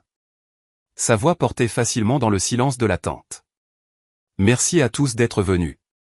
Aujourd'hui, nous dédions cet espace à quelque chose de bien plus grand que des briques et des livres. Nous le dédions à la gentillesse, à l'action, à l'esprit d'entraide qui vit en chacun de nous. Il s'appelle le coin de laideur. Il se tourna et regarda Tyler, qui fit un petit signe de tête en signe d'appréciation. Le maire poursuivit, nous avons eu de l'aide en cours de route. Une aide invisible. Une aide silencieuse. Mais rien de tout cela n'aurait eu d'importance si les habitants de Dawsonville ne s'étaient pas manifestés. Et quelqu'un nous a rappelé à quoi cela ressemble. Tyler s'avança. Il s'éclaircit la gorge, balayant du regard les visages devant lui, des parents avec leurs tout-petits, des seniors avec des cannes, des adolescents en uniforme scolaire, des inconnus devenus amis. Il regarda Anna, dont le sourire nerveux le rassura. « Merci », commença-t-il doucement. « Je suis venu ici sans m'attendre à un monument. Je suis venu ici parce qu'une petite fille m'a donné $10 quand ma carte a échoué. Cela a fait deux choses. Cela a nourri ma faim et a nourri une partie de mon âme que je ne savais pas affamer. » Des murmures de reconnaissance résonnèrent dans la foule. J'ai vécu une vie à courir après les gros titres, les applaudissements, les résultats, dit-il. Mais rien de tout cela ne m'a changé. Rester ici, réparer les terrains de jeu, rouvrir les bibliothèques, peindre des fresques m'a changé. Vous l'avez fait. Ce coin n'est pas à propos de moi. C'est à propos de la vérité que l'aide compte. Il fit une pause, regardant l'inscription sur le bâtiment. Sois celui qui aide. La vérité survit toujours au bruit. La pierre d'Anna. Tout cela tissé dans les murs. Je veux que les enfants viennent ici, poursuivit-il, non seulement pour lire, mais pour se souvenir que la communauté se construit à partir de petits actes de bienveillance. Que personne n'est trop puissant pour demander de l'aide. Et qu'aucun acte de gentillesse n'est si petit qu'il ne puisse changer une vie. Des applaudissements éclatèrent, doux au début, puis augmentant en chaleur. Tyler recula. Anna courut et le serra dans ses bras avec une étreinte féroce. J'ai aidé à construire, murmura-t-elle dans son manteau. Non, corrigea Tyler doucement. Tu m'as aidé à construire quelque chose de réel. Mara lui tendit un mouchoir et un sourire fier. Alors que la foule se dispersait, des bénévoles guidèrent les invités à l'intérieur pour explorer les nouvelles étagères, les coins douillets remplis de livres donnés, les nouvelles lampes de lecture, les tableaux d'affichage avec des histoires affichées sur des bandes de liège, et un coin lumineux peint en jaune doux étiqueté, coin des enfants. Abigail Tran le trouva près de l'entrée, son carnet vide maintenant, mais la satisfaction brillait dans ses yeux. « Vous l'avez dit » dit-elle simplement. Il hocha la tête. « Espérons que les gens écouteront. » Le soir, la course était vidée, les chaises pliées et rangées, la bannière soigneusement rangée. Tyler resta assis sur le même banc en bois sous les pins, maintenant ombragé et silencieux. Anna était assise à côté de lui, bâillant. Elle est épuisée, murmura Mara en venant les rejoindre. Nous allons rentrer bientôt. D'accord, dit Tyler, posant doucement son bras sur les épaules d'Anna. Elle se blottit contre lui. Tous les trois restèrent dans un silence complice, le calme seulement brisé par le bruissement des aiguilles de pin et le sifflement lointain d'un train. Tyler pensa à la façon dont, 3 semaines auparavant, il s'était senti invisible. Maintenant, il se sentait connecté, enraciné. Mara le regarda. « Regrettez-vous d'être revenu ?» Tyler sortit la pierre violette de sa poche et la fit rouler entre ses doigts. « Je pensais l'avoir fait une fois. » Il la regarda, puis Anna, puis la bibliothèque qui brillait doucement derrière eux. « Mais plus maintenant. » Mara lui serra la main. La nuit s'installa. Tyler se leva, brossant son jean. Il remit la pierre dans sa poche. « On va rentrer » dit-il doucement. Anna sauta, somnolente, se frottant les yeux. « Bonne nuit, monsieur Tyler. »« Bonne nuit, Anna, dit-il en la rattrapant. « Dors bien. » Alors qu'il s'éloignait, Tyler jeta un dernier coup d'œil au panneau, le coin de laideur. Les lumières à l'intérieur projetaient une douce lueur sur la cour. Il expira, un poids soulevé. Il ne savait pas ce que demain apporterait. Le doute pourrait revenir. De nouveaux défis pourraient surgir. L'homme en costume pourrait réapparaître. Mais ici, dans le courant de cet endroit, il avait trouvé quelque chose qui valait la peine d'être défendu, une vérité faite de mains, de cœur et de bibliothèque. Et en cela, il s'était retrouvé. Lorsque le chœur des cigales s'éleva dans l'air chaud de la nuit, il réalisa que c'était peut-être ça, sa maison. Une maison imparfaite, en guérison, humaine. La lumière matinale filtrait doucement à travers les pins, dessinant de longues ombres sur la place pavée qui servait de cœur au centre-ville de Dawsonville, des bâtiments historiques en briques rouges encerclant l'ancien palais de justice du comté de Dawson, une structure debout depuis 1858, restaurée mais digne de son âge. C'était un lieu enraciné dans l'héritage, portant les murmures de chaque âme qui avait jamais parcouru Thunder Road, des trafiquants de moonshine aux légendes de la NASCAR. Il passa devant le Georgia Racing Hall of Fame, sa sirène silencieuse tôt le matin, attendant le prochain champion pour l'enflammer de célébration. Et au-delà, des vitrines de rêve, certaines longtemps fermées, d'autres nouvellement peintes, se tenaient comme une promesse silencieuse. Protéger notre histoire et pourvoir à l'avenir, disait la devise de la ville imprimée autrefois sur un dépliant, se rappela Tyler. Il s'arrêta pour toucher les briques fraîches de l'ancienne prison, construite en 1881, ses murs épais parlant d'enfermement et de vérité racontée par la communauté. Dans cet endroit, chaque structure portait une histoire d'héritage cherokee, de mineurs cherchant de l'or en 1829, de distillats sauvages et de courses audacieuses qui ont évolué en NASCAR. Tyler inspira plus profondément. Il sentit le pouls des générations sur cette place, et avec cela vint la clarté. Ce qu'il avait construit à la bibliothèque n'était pas un détour. C'était une partie du même courant qui avait toujours traversé Dawsonville. L'héritage ne faisait pas taire le changement. Il devait l'embrasser. Il se dirigea vers The LPS Corner. Le Keys Nook jaune vif l'accueillit à bras ouverts dès l'entrée. Les rangées de livres se tenaient comme des amis patients. Dans le coin, une exposition honorait l'histoire locale, une photographie de Raymond Parks et Red Vogt à côté d'images vintage des débuts de la course et une plaque racontant les racines du moonshine et de la NASCAR de la ville. Abigail se tenait là, son appareil photo éteint, son carnet fermé, mais son expression était celle de quelqu'un qui réalisait quelque chose de profond. « Vous construisez plus qu'une communauté » dit-elle doucement. « Vous mélangez le passé et le présent. Cet endroit ressemble à la maison. » Tyler hocha la tête. « Nous n'effaçons pas l'histoire. Nous construisons sur elle. » Plus tard, alors que le marché fermier hebdomadaire de la ville ouvrait dans la rue voisine, Tyler et Mara flânèrent parmi les stands vendant des biscuits frais, du miel local, des confitures maison et des objets artisanaux. Entrepreneuriat et tradition côte à côte, comme les mains des mères apprenant aux enfants à pétrir la pâte à côté de celles des retraités offrant des histoires d'autrefois. Au stand de Beres Farm, Tyler discuta avec une fermière de l'arrivée du début de l'automne. Elle lui offrit un échantillon gratuit de confiture de pêche. Et en l'étalant sur du pain, il reconnut que cette terre, cet héritage appalachien, prospérait par des actes silencieux de renouveau et de résilience. Pendant ce temps, Anna chassait les lucioles près de la fontaine, ramassant des pétales tombés pour les presser entre des morceaux de papier ciré, marmonnant une poésie que seule une enfant pouvait composer. De retour sur les marches du palais de justice, le maire arriva avec une poignée de dépliants et de cartes. Aujourd'hui était le lancement d'une série de promenades patrimoniales pour célébrer des lieux comme l'ancienne prison, la Giant House sur Thunder Road, les chutes d'Amicalola et des sentiers qui résonnaient autrefois des voix Cherokee. Voudriez-vous prendre la parole lors de l'événement de lancement, demanda-t-il à Tyler, d'un ton plein d'espoir. Tyler considéra la façade en briques, les témoins silencieux des rêves ancestraux, des légendes de la course brassant du moonshine la nuit et construisant la communauté le jour. Je serais honoré, dit-il. Ils montèrent les marches du palais de justice ensemble, les habitants se dispersant pour assister. Au pupitre, Tyler jeta un coup d'œil à la foule.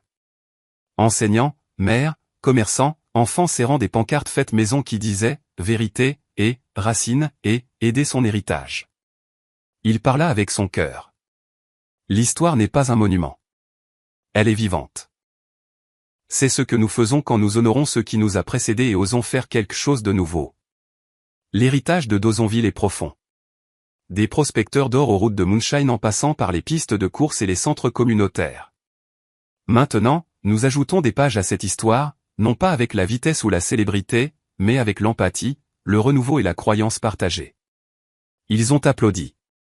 Anna a sauté à côté de Mara, les yeux brillants. Les promenades patrimoniales commencèrent. De petits groupes suivaient Tyler, Abigail et le maire alors qu'il désignait la pierre angulaire du palais de justice posée en 1858. Les barreaux de fer de la prison qui contenaient autrefois plus que des prisonniers, ils contenaient l'espoir de la réforme. L'alambic de moonshine de la Giant House comme témoignage de défi et de réinvention. Les sentiers des Appalaches comme un lien avec les racines indigènes et les futurs promeneurs. Tyler guida doucement, partageant les histoires qu'il avait apprises, écoutant les anciens compléter les détails et les enfants interrogeant avec émerveillement. Chaque empreinte sur la promenade était une affirmation. Chaque personne comme lui pouvait s'enraciner ici authentiquement et sans peur. À la fin de la journée, sous le crépuscule qui s'installait, les feux d'artifice de gratitude brillaient dans des sourires timides et des hochements de tête en retour. Tyler retourna au banc devant le coin de laideur, la pierre de Julie chaude dans sa poche. Mara et Anna le rejoignirent et ensemble ils regardèrent l'horloge du palais de justice sonner, vieille et fidèle, marquant le temps, rappelant à la ville que l'histoire est moins ce que nous gardons en mémoire que ce que nous construisons de nos mains, de nos cœurs et de notre humanité partagée. Une brise de début de printemps caressa Dawsonville, portant l'odeur de la sève de pin et de la pluie fraîche sur la place du palais de justice. Tyler se tenait dans la lumière calme du matin, contemplant l'historique palais de justice du comté de Dawson, sa façade en briques rouges se dressant solidement depuis le milieu du XIXe siècle, témoin silencieux de générations de vie communautaire. Il pensa à tout ce qui s'était passé depuis le jour où Anna lui avait tendu ce billet de $10 froissés. Rédemption, diffamation, reconstruction mutuelle, et maintenant un tournant plus profond, l'intégration de ce qu'il avait été avec l'endroit où il choisissait de se tenir. Désormais, sur un héritage partagé et une confiance mutuelle. Mara et Anna le rejoignirent. Tyler glissa la petite pierre violette dans sa poche comme une promesse. Mara regarda vers la Giant House, visible depuis la place, construite en 1929, de style craftsman, avec un grenier secret encore utilisé pour le moonshine pendant la Prohibition. Cette maison, dit-elle doucement, elle nous rappelle que Dawsonville a toujours été une question de survie, de réinvention, de gens qui s'adaptent, qui se cachent quand ils doivent, mais qui construisent toujours des familles, des communautés, des avenirs. Tyler hocha la tête. Les trafiquants de moonshine creusaient des tunnels cachés. Maintenant, nous construisons des espaces ouverts comme le coin de laideur, des espaces d'apprentissage et de connexion au lieu de la clandestinité. Anna lui tira la main. Je peux raconter au groupe de touristes l'histoire de ce grenier secret? Il esquissa un sourire narquois. Ce serait peut-être trop fou même pour cette ville. Des rires résonnèrent doucement entre eux. Plus tard ce jour-là, Tyler et Abigail se tenaient devant un groupe hésitant de visiteurs rassemblés pour une visite à pied, patrimoine et espoir. Leur but, relier l'histoire complexe de Dawsonville, les coureurs de la Prohibition, les débuts des voitures de course, les communautés oubliées avec le nouveau chapitre de gentillesse qui se déroule maintenant. Avec un calme serein, Tyler parla. Ce palais de justice a vu des années passées. Des guerres gagnées et perdues. Des lois écrites et brisées. La Giant House, construite comme une maison, abritait autrefois un secret. Pourtant, ces murs nous apprennent que l'histoire n'est pas toujours nette ou juste. Elle est humaine. Abigail ajouta, et aujourd'hui, cela devient plus une invitation à apprendre du passé et à construire quelque chose de généreux et de transparent. Le groupe déambula devant le Georgia Racing Hall of Fame, où les échos des accélérations et des acclamations résonnaient encore, un héritage né des trafiquants de moonshine devenus pionniers de la NASCAR. À chaque arrêt, Tyler invita les commentaires. Une femme âgée se rappela des cicatrices de course. Une jeune enseignante parla de la façon dont la fierté locale imprégnait encore la ville. Même un invité de l'extérieur hocha la tête, sentant le poids des histoires portées dans ces rues. En après-midi, la lumière du jour déclina et ils retournèrent au coin de laideur. À l'intérieur, les enfants se regroupaient autour des coins lecture tandis que les parents feuilletaient discrètement les archives de la ville et les photographies restaurées. La fresque fraîche, soit celui qui aide, regardait tout, lumineuse et vivante. Des familles de col blanc et de col bleu se mêlaient, ainsi que des visiteurs multigénérationnels.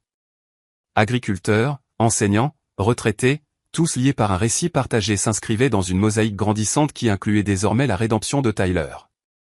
Le maire Walden s'approcha de Tyler. Cette visite, elle m'a changé aujourd'hui.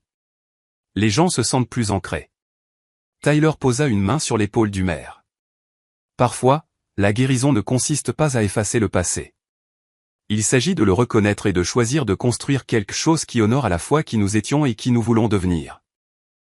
Ce soir-là, sous des lanternes suspendues dans la cour, la ville organisa une petite fête. Des biscuits avec de la confiture locale, de la limonade, de la guitare acoustique jouée par un chanteur local. C'était humble, chaleureux et parfaitement improvisé. Anna dansait pieds nus sur l'herbe. Mara le regardait, la fierté illuminant ses traits. Tyler savoura un biscuit et tint discrètement la pierre violette, sachant que sa gratitude pour ses racines, sa communauté et ses secondes chances le guideraient. Il regarda le tourbillon de visages autour de lui, les visages de ceux qui avaient jugé, ceux qui doutaient, et ceux qui avaient choisi de rester, de reconstruire, de faire confiance à nouveau. Et dans ces visages, il trouva sa véritable maison. Dawsonville s'éveilla sous un ciel blanchi par le début du printemps. La rosée s'accrochait au brin d'herbe devant le coin de laideur, transformant la cour en sa propre petite mer de lumière. Tyler se tenait pieds nus sur le seuil de pierre, la pierre violette dans sa poche, un rappel que certaines choses restent stables, même lorsque l'avenir semble incertain. Aujourd'hui n'était pas une dédicace ou une célébration communautaire. Aujourd'hui, l'aile de la bibliothèque était fermée, le terrain de jeu vide. C'était un dimanche, un jour de réflexion tranquille. C'est du moins ce qu'espérait Tyler. Au lieu de cela, Mara le trouva assis sur les marches du perron, perdu dans ses pensées. « On dirait que tu portes une tempête », dit-elle en lui tendant 2 tasses en papier de café chaud. Il en prit une, réchauffant ses mains. L'homme en costume, il était là hier. « Vous voulez dire Jackson Greer ?» Tyler hocha la tête. « Il est passé chez Mavies, a posé des questions sur moi. Je ne l'ai pas laissé me voir, mais je sais qu'il est toujours là, à m'offrir une bouée de sauvetage vers un monde où je ne suis pas sûr de vouloir retourner. » Mara s'assit à côté de lui. « Vous avez changé. » « Oui. » Il regarda les pins. « Mais si ce monde n'a pas changé ? Et s'ils ne me veulent que quand je leur suis utile, et quand je ne le suis pas ?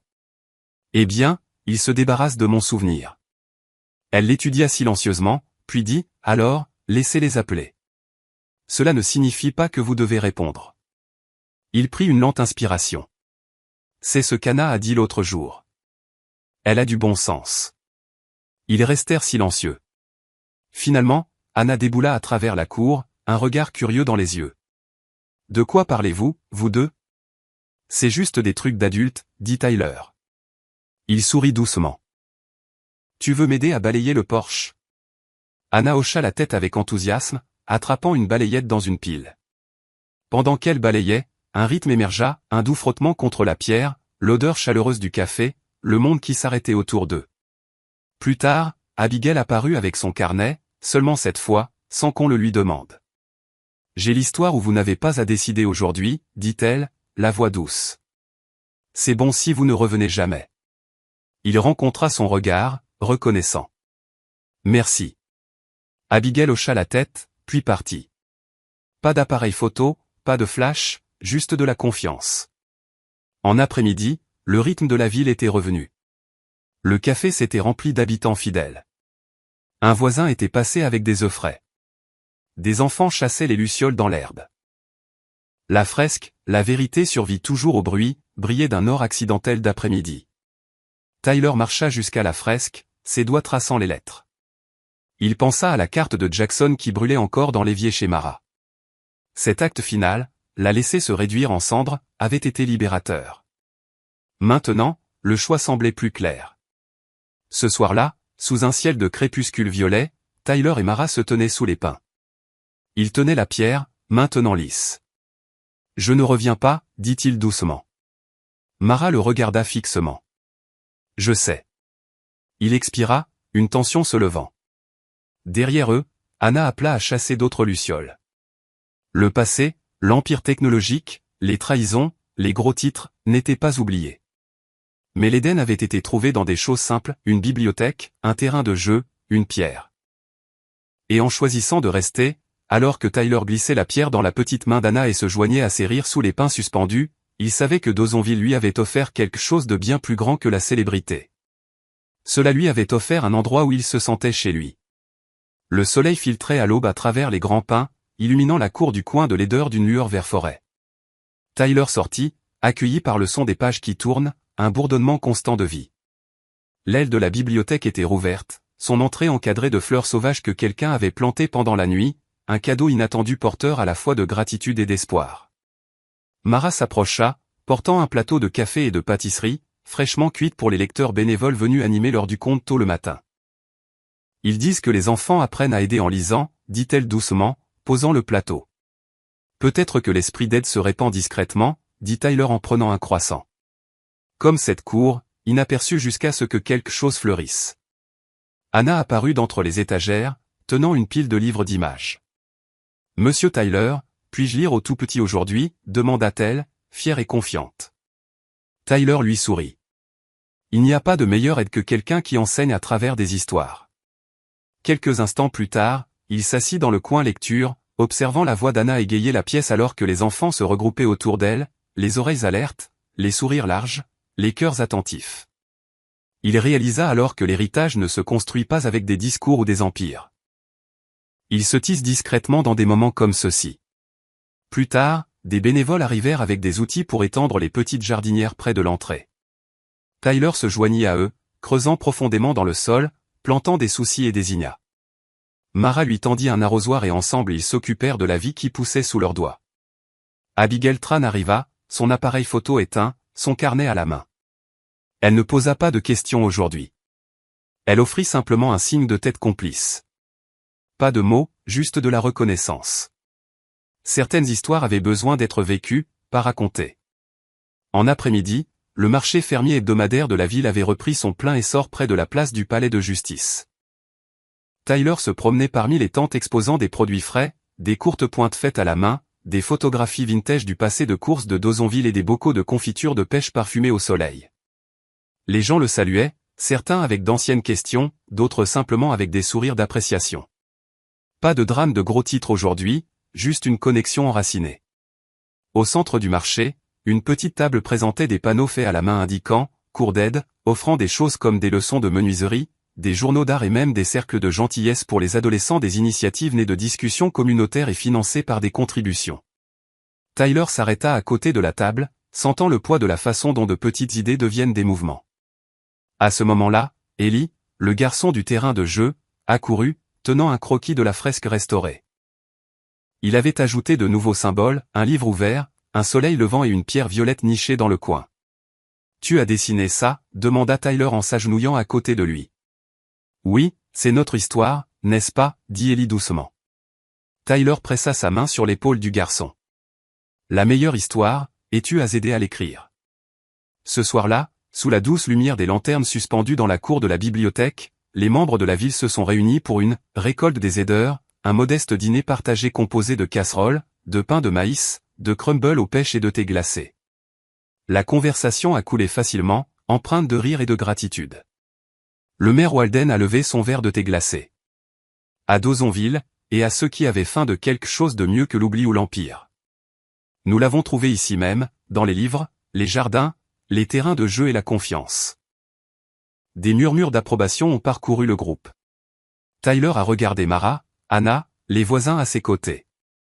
Lorsque les applaudissements ont cessé, Anna est montée sur une chaise et a déclaré « On peut encore aider demain ?» Tyler a ri, ému par son énergie débordante. Absolument. Plus tard, alors que la nuit s'épaississait et que les invités rentraient chez eux, Tyler s'attarda à la lumière de la fresque. Il pressa la pierre violette dans sa poche, sentant sa douceur, sa chaleur partagée, sa promesse. Il pensa à l'homme en costume loin de là. Le choix de ne pas répondre à la porte l'avait ouvert à quelque chose d'infiniment et d'immense. Un héritage tranquille construit si doucement qu'il ne s'annonçait presque pas, et pourtant forgé avec plus de sens que n'importe quel empire. Il leva les yeux vers les pins, sentinelle silencieuse du changement et de la constance. Ici enfin se trouvait une histoire qui valait la peine d'être racontée, non pas parce qu'elle réclamait l'attention, mais parce qu'elle murmurait et que les gens écoutaient. L'héritage d'un aide ne se mesure pas en richesse ou en renommée. Il se trouve dans les racines plantées, les mains tendues et le doux tournant des cœurs. Dozonville l'avait adopté non comme un fournisseur, mais comme un partenaire, un voisin, un ami, et le silence entre ces titres était, à sa manière, la vérité la plus forte. Le printemps s'était installé à Dozonville avec une douce certitude. L'air sentait le cornouiller en fleurs et les aiguilles de pin amollies par la rosée. Le coin de laideur baignait dans une douce lumière matinale, ses portes ouvertes accueillant à nouveau les visiteurs. L'école tirait à sa fin et le monde extérieur semblait encore avoir appris quelque chose de durable sur la gentillesse. Tyler sortit sur le porche, tasse de thé sucré à la main, observant le subtil bourdonnement de la vie quotidienne. Les cultures de soucis et de zinnia autour de l'entrée hochaient la tête dans la brise, de petits symboles d'une communauté florissante. Peu après, Mara apparut avec Anna. La jeune fille portait une assiette en papier de chaussons aux pêches, un reste du petit déjeuner crêpe père-fille de samedi au pavillon du centre-ville, où les rires avaient dansé sur des crêpes sirupeuses et le bavardage sur le prochain Mountain Moonshine Festival. Le calendrier de la ville se remplissait à nouveau, soirée de concerts sur Main Street, food truck Friday, le marché fermier régional d'Amicalola tous les samedis. Tyler offrit l'assiette à Mara, qui sourit et accepta. « Bonjour, dit-elle doucement. On dirait que le comité de planification d'aujourd'hui se réunit à la salle. » Il regarda Anna. « Et toi ? Puis-je aider ? Demanda-t-elle, les yeux brillants. Il gloussa. « Ça commence déjà. » Ils marchèrent ensemble vers l'hôtel de ville historique où des bénévoles étaient rassemblés pour planifier une nouvelle tradition saisonnière, un sentier des aideurs, reliant la bibliothèque, le centre communautaire et les parcs locaux, mettant en valeur à la fois la beauté naturelle comme les débuts de sentiers du Style Park et les monuments communautaires comme le Georgia Racing Hall of Fame et le Palais de Justice. À l'intérieur, Abby Tran prenait des photos discrètement. Son carnet était rangé. Sa présence était désormais aussi intégrée au rythme de la ville que les cloches de l'église ou le marché du samedi. Le maire Walden s'adressa au groupe. « Nous avons restauré des lieux, dit-il.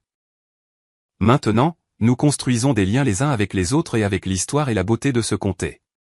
Les chutes d'Amicalola, les sentiers, Main Street. Les gens devraient faire de la randonnée, du vélo, apprendre, pas seulement passer. » Tyler se leva et parla.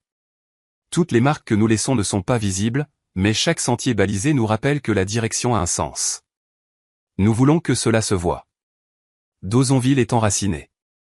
C'est ici que nous nous rassemblons pas à pas. Plus tard, le groupe sortit vers la place du Palais de Justice.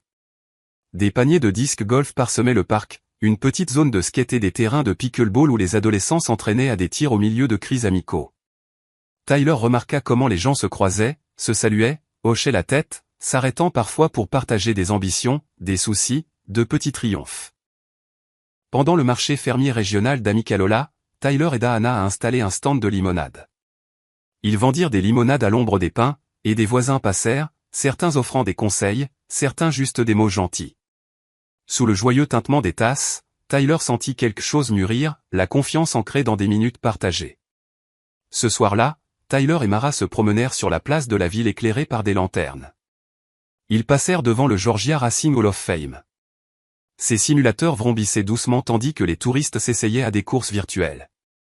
Le palais de justice brillait, témoin silencieux de décennies de vie de petite ville et maintenant de quelque chose de renouvelé. Il tendit la main et sortit la pierre violette de sa poche, chaude au toucher. Mara sourit doucement. Les saisons changent. Tyler hocha la tête. Elles nous apprennent que la croissance est silencieuse et parfois elle attend de ne plus pouvoir être arrêtée. À la maison, ils couchèrent Anna. Elle s'endormit, serrant son oreiller brodé, LP. Tyler referma la porte derrière elle et sortit sur le porche pour respirer profondément. La nuit s'installa autour de l'aile de la bibliothèque, les fenêtres sombres mais lumineuses au souvenir des rires diurnes. Un vent doux murmurait à travers les pins. Il pressa sa main sur la pierre. Plus aucune hâte d'être quelqu'un d'autre. Ici, entre les événements communautaires, les rires partagés et les sentiers, physiques et personnels. Il avait appris le plus vrai des héritages, forgés non pas dans des salles dorées, mais dans les saisons tranquilles du service, et cet héritage allait grandir, un doux sentier à la fois. La première lumière de l'été se leva doucement sur Dawsonville, dorant les pins et projetant de longues ombres sur la cour du coin de laideur. Quelques lève-tôt, des gardiens, des jardiniers, des bibliothécaires, étaient assis sur le porche dans une douce compagnie. Tyler les rejoignit, café à la main, accueilli par des hochements de tête familiers et le doux craquement des rocking chairs qui lui donnaient la permission d'appartenir. Aujourd'hui n'était pas un jour ordinaire. C'était le 10e anniversaire d'un moment que personne en ville n'oubliera, un billet de $10 froissé, la main tendue d'une fille, et le début de quelque chose d'inattendu et durable. Anna se réveilla à proximité dans l'appartement au-dessus de l'aile de la bibliothèque, le vieux bâtiment bourdonnant de potentiel et de souvenirs. Tyler baissa les yeux vers la pierre violette dans sa paume, réchauffée par sa prise. Elle semblait à la fois simple et sacrée. En milieu de matinée, famille, voisins et résidents de longue date s'étaient rassemblés devant la bibliothèque. Une modeste bannière disait, 10 ans d'entraide, une célébration de la communauté, de l'héritage et de la vérité. La promenade extérieure était bordée de panneaux faits à la main, soit celui qui aide, la vérité survit au bruit, la gentillesse grandit ici, tissée dans l'âme visuelle de la ville. Mara se tenait à côté de Tyler, radieuse et ancrée. Anna arriva, serrant un dessin qu'elle avait fait de ce premier moment. Leurs mains reliées par ce billet de $10, maintenant historique. Il était encadré et posé sur un chevalet près du porche. Le maire Walden s'avança, faisant taire la foule. Il y a 10 ans jour pour jour, dit-il, la voix ferme.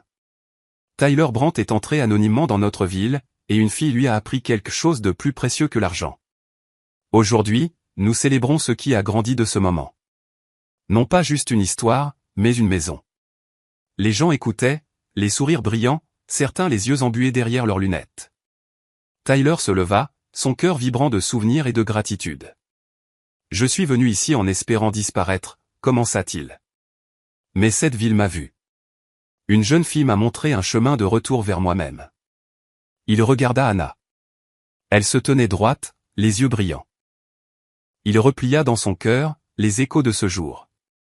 Au fil des années, l'aile de la bibliothèque est devenue un centre d'apprentissage et d'inclusion, programme de tutorat, archives patrimoniales, sessions de contes en soirée avec les anciens locaux, et clubs de lecture estivaux animés par des adolescents qui ont grandi ici. Le terrain de jeu est vibrant de fresques racontant des histoires de la terre, des gens, des voyages qui les ont façonnés. Le sentier des aideurs serpente maintenant à travers les bois, le long de sites historiques et d'œuvres d'art communautaires peintes par des écoliers, unissant le passé et le présent en mouvement. Tyler dit, avant, je mesurais la valeur par les chiffres et les gros titres. Ici, j'ai appris que la valeur réside dans les racines, pas dans la portée. J'ai peut-être débarqué sous un gros titre, mais je suis resté pour les racines, les amitiés, le but. Les applaudissements s'élevèrent, tendres, remplis de reconnaissance. Lors de la réception informelle qui suivit le discours, Tyler se déplaça parmi les voisins, certains qu'il connaissait depuis les débuts, d'autres rencontrés au fil du chemin. Il échangea quelques mots paisibles avec mademoiselle Stovey au sujet de la taille des roses, éclata de rire devant l'exposition de photographies anciennes en compagnie d'enseignants retraités, puis serra dans ses bras l'enseignante d'art du lycée, celle qui avait lancé le club de fresques pour les enfants. C'est alors qu'Abigail Tran arriva de nouveau, son appareil photo en main, non plus pour rédiger une histoire, mais pour capturer un souvenir. Elle lui adressa un signe de tête discret, et la dernière photo qu'elle prit de son parcours ressemblait davantage à un symbole d'appartenance qu'à un signe de rupture. Au coucher du soleil, les gens commencèrent à s'éloigner, marchant sous un ciel crépusculaire animé par les éclats des lucioles. Tyler demeura en arrière, flânant dans la cour tandis que les premières étoiles s'allumaient dans l'obscurité naissante. La pierre qu'il gardait dans sa poche semblait battre au rythme d'un sens nouveau. Elle n'était plus seulement un rappel, mais devenait un témoignage. Dans la douce clarté des lanternes, Anna apparut. Elle monta sur le porche en tenant la main de son père et murmura doucement, « On a changé le dessin. » Dans ses bras, le tableau encadré révélait désormais la fresque en arrière-plan, la bibliothèque, et même la silhouette d'un homme agenouillé aux côtés d'une petite fille, une fresque vivante retraçant un voyage de 10 années. Il s'agenouilla près d'elle, ses doigts effleurant tendrement ses cheveux. « Tu m'as changé », lui répondit-il à voix basse. À cet instant, Mara les rejoignit sans un bruit, et tous trois s'assirent ensemble, serrant le cadre contre eux tout en observant la lanterne se balancer au-dessus de leur tête. Tyler pensa à l'invitation qu'il avait reçue pour retourner dans un monde de reconnaissance et d'influence, et à la facilité avec laquelle il avait décliné. Car au fond, il comprenait désormais ce qui comptait vraiment, non pas retrouver une place perdue dans les journaux et les gros titres, mais bâtir une place durable dans les cœurs. Autour d'eux, les grillons chantaient, les pins murmuraient dans le vent, et derrière leur dos la bibliothèque s'illuminait comme un sanctuaire de souvenirs et de promesses. Tyler comprit enfin que la maison n'est pas seulement un lieu, mais une histoire qui se tisse silencieusement à travers des instants de confiance, des gestes de tendresse et le courage de rester là où l'on sait que l'on appartient. D'Haussonville lui avait offert cette histoire en abondance. Il serra doucement la main d'Anna et leva les yeux vers l'horizon, là où l'aube se lèverait à nouveau. Après 10 années, il découvrait que l'espoir n'était pas une idée étrangère ou lointaine, il était proche, enraciné dans ce sol, vivant et local. Ainsi, l'histoire nous enseigne que le véritable héritage ne se construit ni par la célébrité, ni par la richesse, mais par la bonté, la connexion et ces actes discrets de service qui marquent les vies. Elle nous rappelle que même les gestes les plus modestes comme la main tendue d'un enfant peuvent engendrer des transformations profondes. Quand nous choisissons la communauté plutôt que l'ego, et la vérité plutôt que l'apparence, nous façonnons quelque chose qui dure. Dans un monde qui valorise trop souvent le vacarme et l'illusion, cette histoire rend hommage à la force tranquille de l'appartenance, à la dignité de l'humilité et à la beauté du bien accompli sans besoin de reconnaissance.